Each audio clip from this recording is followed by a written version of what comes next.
इस तारीख पर गौर कीजिए दोस्तों, 2 नवंबर को दिल्ली के मुख्यमंत्री अरविंद केजरीवाल को प्रवर्तन निदेशालय यानी एनफोर्समेंट डायरेक्टरेट के सामने पेश होना है।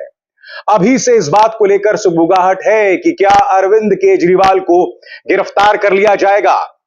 दूसरी बड़ी सुगबुगाहट, क्या भारतीय जनता पार्टी सरकार और उसकी एजेंसीज आम आदमी पार्टी को खत्म कर देना चाहती है।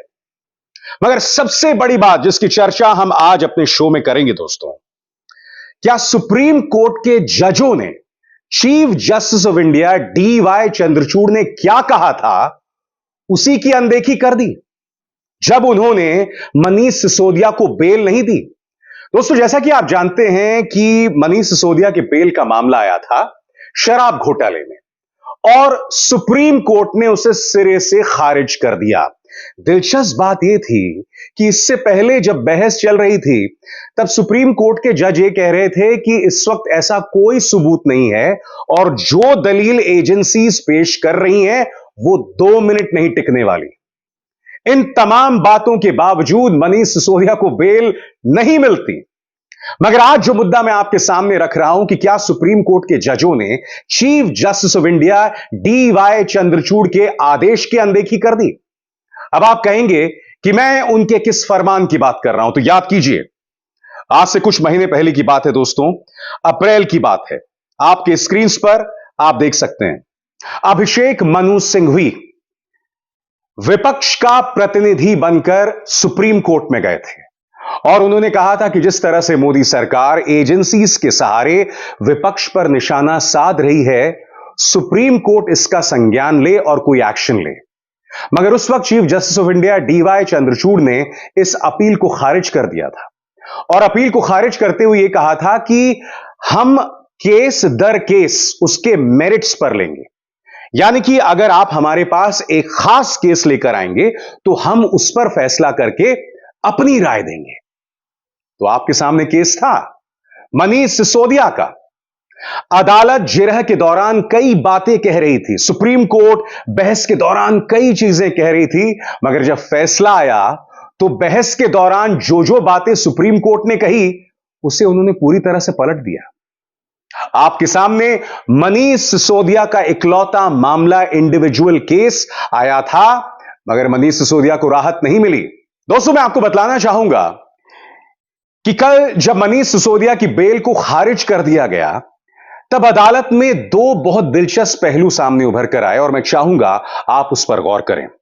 सबसे पहले आपके स्क्रीन पर अंग्रेजी में है, मैं फिर उसका हिंदी में अनुवाद करूंगा। Supreme Court refuses to accept ED's allegation that 2 crores 20 lakh rupees were paid as bribe to Manish Sisodia by Amit Arora, since such an allegation is not there in the charge sheet filed by the CBI in the predicate offense. यहां पर supreme court साफ तौर पर कह रहा है कि CBI ने जो चार्जशीट फाइल की है उसमें 2 करोड़ 20 लाख की घूस का जिक्र नहीं है जो कथित तौर पर मनीष सिसोदिया को दी गई थी। सुप्रीम कोर्ट यहां साफ तौर पर कह रहा है कि हम मानने को नहीं तैयार हैं ED के उस दावे को कि मनीष सिसोदिया को 2 करोड़ 20 लाख रुपए दिए गए थे। जब सुप्रीम कोर्ट यह दावा कर रहा है, बावजूद इसके मनीष सिसोदिया की बेल को खारिज कर दिया जाता है। अब इस दूसरे पहलू पर गौर कीजिए। Supreme Court says that ED's allegation that rupees 100 crores was actually paid by the liquor group to former Delhi Deputy Chief Minister Manish Sisodia is somewhat a matter of debate. Supreme Court ने यह भी कहा कि यह जो दावा किया जा रहा है कि मनीष सिसोदिया को 100 करोड़ रिश्वत दी गई थी, यह बहस का मुद्दा है। यानी कि सुप्रीम कोर्ट ने अपने आदेश में 2 चीजों का जिक्र किया। पहली बात, ED के उस दावे को खारिज कर दिया कि मनीष सिसोदिया को 2 करोड़ 20 लाख की रिश्वत दी गई। दूसरी बात, सुप्रीम कोर्ट इस बात को भी नहीं मान रहा कि 100 करोड़ की रिश्वत दी गई, मगर बावजूद इसके मनीष सिसोदिया की बेल को खारिज कर दिया गया, यह कहते हुए कि 338 करोड़ का मनी ट्रांसफर हुआ है। यह भी कहा गया कि अगर अगले 6 महीने में ट्रायल सही दिशा पर नहीं चला और उचित कार्रवाई जांच एजेंसीज ने नहीं की तो मनीष सिसोदिया बेल के लिए अप्लाई कर सकते हैं। यानी कि अगर आप इस आदेश पर गौर करें तो मनीष सिसोदिया ने रिश्वत ली है। खुद सुप्रीम कोर्ट कह रहा है कि इसके कोई प्रमाण नहीं है, फिर भी उनकी बेल को खारिज कर दिया गया है। अब मैं आपको एक और चीज बताना चाहता हूं दोस्तों, और यह अपने आप में बहुत बड़ी विडंबना है, अंग्रेजी में और फिर मैं इसका हिंदी में अनुवाद करूंगा। डिटेंशन और jail before being pronounced guilty of an offence should not become punishment without trial. Supreme Court ने खुद कहा कि भाई गुनहगार साबित होने से पहले जेल में नहीं रखा जाना चाहिए और प्रक्रिया सजा नहीं बन जानी चाहिए। फिर से पढ़िए दोस्तों, डिटेंशन और jail before being pronounced guilty of an offence should not become punishment without trial. यानी कि बगैर कानूनी कार्रवाई के आपको सजा मिल जाए और आपको जेल में रखा जाए, आपको हिरासत में रखा जाए, और वो भी गुनहगार साबित होने से पहले। तो मैं मिलॉर्ड से अपील करना चाहूंगा कि मिलॉर्ड, जब आप खुद कह रहे हो कि मनीष सिसोदिया ने रिश्वत नहीं ली और आप खुद कह रहे हो कि गुनहगार साबित होने से पहले जेल में रखा जाना नहीं चाहिए क्योंकि वो कानूनी कार्रवाई से पहले सजा जैसी हो जाती है, तो क्या ये दोनों चीजें विरोधाभासी नहीं है, या फिर हमारी समझ में कुछ गड़बड़ है? दोस्तों, एक बात तय हो गई है कि भारतीय जनता पार्टी हर कीमत पर आम आदमी पार्टी को कुचलना चाहती है, और मुद्दा यहां आम आदमी पार्टी का नहीं है, मुद्दा है इंडिया गठबंधन को एक स्पष्ट संदेश देने का। मुद्दा यह है कि सुधर जाओ वरना कुचल दिए जाओगे। आम आदमी पार्टी, जाहिर सी बात है दोस्तों, इस मुद्दे को लेकर उग्र तेवर में है।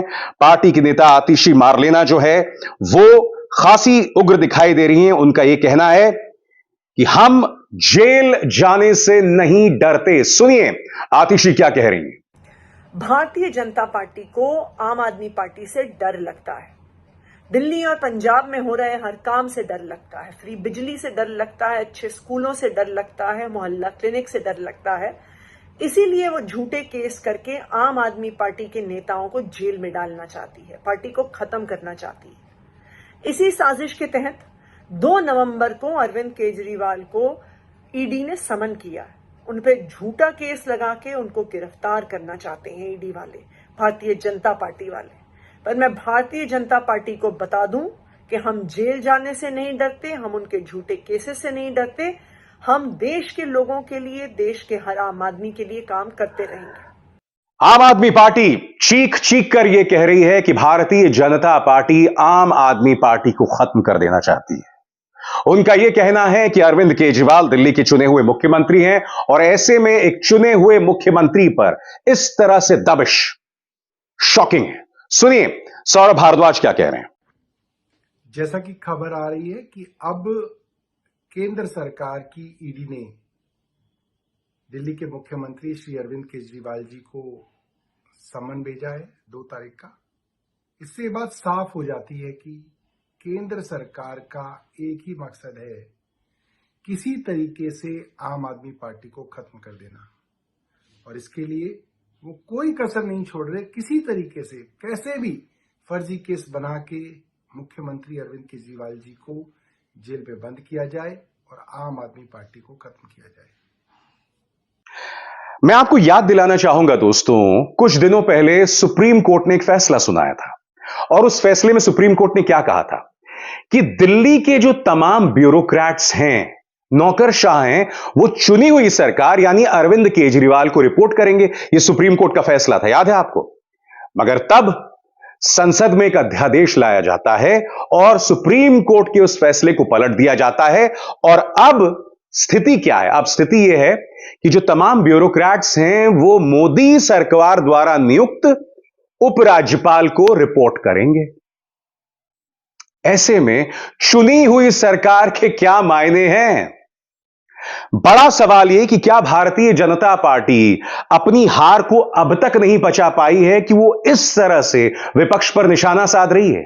खासतौर से उन्होंने दिल्ली की जनता को अब तक माफ नहीं किया है कि पहले आम आदमी पार्टी के 3 नेता संजय सिंह, सत्येंद्र जैन, मनीष सिसोदिया जेल में, अमानतुल्लाह खान, उस पर भी एक्शन। और अब 2 नवंबर को अरविंद केजरीवाल जा रहे हैं और कहा जा रहा है कि हो सकता है कि अब अगला नंबर अरविंद केजरीवाल का हो। ये सब क्या चल रहा है दोस्तों? देखिए, मुद्दा सिर्फ अरविंद केजरीवाल का नहीं है। मुद्दा यह है कि भारतीय जनता पार्टी के खिलाफ जो भी सवाल करेगा, जो भी अपनी आवाज बुलंद करेगा, उसका यही हश्र किया जाएगा। आप देख सकते हैं कि आए दिन राहुल गांधी को घेरने के प्रयास होते रहते हैं। राहुल गांधी अडानी पर सवाल उठाते हैं और अगले ही दिन उनके खिलाफ जो मानहानि का केस है वो सक्रिय हो जाता है। वो मानहानि का मामला जो एक अरसे से दफन था, वो सक्रिय हो जाता है। फिर एक के बाद एक गुजरात की 2 अदालतें उन्हें मानहानि के केस में अधिकतम सजा सुना देते हैं। उनकी सांसदी चली जाती है, मगर फिर सुप्रीम कोर्ट उन्हें राहत देता है दोस्तों, यह कहते हुए कि आखिर जो लोअर कोर्ट्स थे, उन्होंने इस मामले में राहुल गांधी को 2 साल की अधिकतम सजा क्यों दी? क्योंकि अगर उन्हें 2 साल से सिर्फ 1 दिन भी कम की सजा मिलती तो उनकी सांसदी बची रहती। राहुल गांधी की सांसदी चली गई, उन्हें घर से निकाल दिया गया और समानांतर तौर पर राहुल गांधी को बदनाम करने का एक पूरा प्रोपेगेंडा भाजपा चलाती रहती है। यानी कि भाजपा उन लोगों को माफ नहीं करती जो अडानी पर सवाल उठाते हैं और जो प्रधानमंत्री नरेंद्र मोदी से कठोर कठिन सवाल करते हैं। और राहुल गांधी से इनकी दिक्कत यह है कि राहुल गांधी न सिर्फ प्रधानमंत्री नरेंद्र मोदी की कमजोर नब्ज पर वार करते हैं, बल्कि वो आरएसएस पर भी तीखे सवाल करते हैं। इसीलिए मुद्दा सिर्फ अरविंद केजरीवाल को संदेश देना या 2 नवंबर को उनकी संभावित गिरफ्तारी या आम आदमी पार्टी को खत्म करने को लेकर नहीं है। मुद्दा है विपक्ष को एक संदेश देना। आज की तारीख में विपक्ष का हर बड़ा नेता, उसकी गर्दन पर एजेंसीज की तलवार लटक रही है। कुछ विपक्ष के नेता पीछे हट गए हैं, डर से गए हैं, कुछ मुकाबला कर रहे हैं, मगर हर एक के सिर पर एजेंसीज की तलवार वो लटक रही है। और हां, आम आदमी पार्टी को भी एक नसीहत। दोस्तों याद कीजिएगा, आज से कुछ सालों पहले, आज से 10-12 साल पहले, साल 2012-13, 11-12-13 में एक आंदोलन हुआ था। मैं उसे फ्रॉड आंदोलन कहता हूं, क्योंकि इस देश का लंबा चौड़ा इतिहास रहा है दोस्तों आंदोलनों का। इस आंदोलन का नाम था अन्ना आंदोलन। विडंबना यह है कि इस आंदोलन का साथ मेरे जैसे पत्रकारों ने भी दिया था, क्योंकि हमें लगता था कि एक ऐसे आंदोलन की जरूरत है जिसमें भ्रष्टाचार के खिलाफ आवाज बुलंद करने की जरूरत है। कई लोगों को लग रहा था कि अन्ना आवाज है भ्रष्टाचार के खिलाफ, और इसी आंदोलन में अरविंद केजरीवाल और आम आदमी पार्टी के कई नेता शामिल थे। आज तमाम भ्रष्टाचार के आरोप हैं। अडानी को लेकर प्रधानमंत्री कटघरे में हैं। सीएजी रिपोर्ट्स में चाहे अयोध्या हो, चाहे आयुष्मान योजना हो, इन तमाम मुद्दों को लेकर सवाल किए जा रहे हैं, मगर अन्ना हजारे न जाने किस कोने में दुबके हुए बैठे हैं। वो कुछ बोलने की कोशिश करते हैं, मगर वो चुप करा दिए जाते हैं। कहां है अन्ना हजारे? और सबसे बड़ी बात, कितना बवाल किया गया था लोकपाल लोकपाल लोकपाल को लेकर। कहां है लोकपाल? कहां दफन हो गया लोकपाल? क्योंकि हमसे वादा किया गया था कि लोकपाल बिल आएगा तो करप्शन खत्म हो जाएगा। अब तो एजेंसीज ही जांच नहीं करती करप्शन के मामले की। सीएजी अगर सरकारी योजनाओं में भ्रष्टाचार को लेकर खुलासा करता है तो उसके 3 अधिकारियों का ट्रांसफर कर दिया जाता है। यह है अमृतकाल। मगर आप मुझसे सवाल पूछ सकते हैं कि मैं लोकपाल बिल की बात क्यों कर रहा हूं, मैं अन्ना हजारे, अरविंद केजरीवाल की बात क्यों कर रहा हूं? तो ध्यान से सुनिएगा मैं क्या कहने जा रहा हूं। दोस्तों, जब अन्ना आंदोलन हुआ था ना, तब इसी मंच से कई भ्रष्टाचार के खिलाफ आवाज बुलंद करने वाले लोग कहते थे कि जो नेता भ्रष्टाचार करता है उसे फांसी पर लटका दिया जाए। हां, मंच पर लोग कह रहे थे काला धन लाया जाना चाहिए। यही नहीं, जो भ्रष्टाचार करता है उसे बगैर कार्रवाई के उसे जेल में डाल दिया जाना चाहिए। अरविंद केजरीवाल भी ऐसी ऐसी बातें करते थे।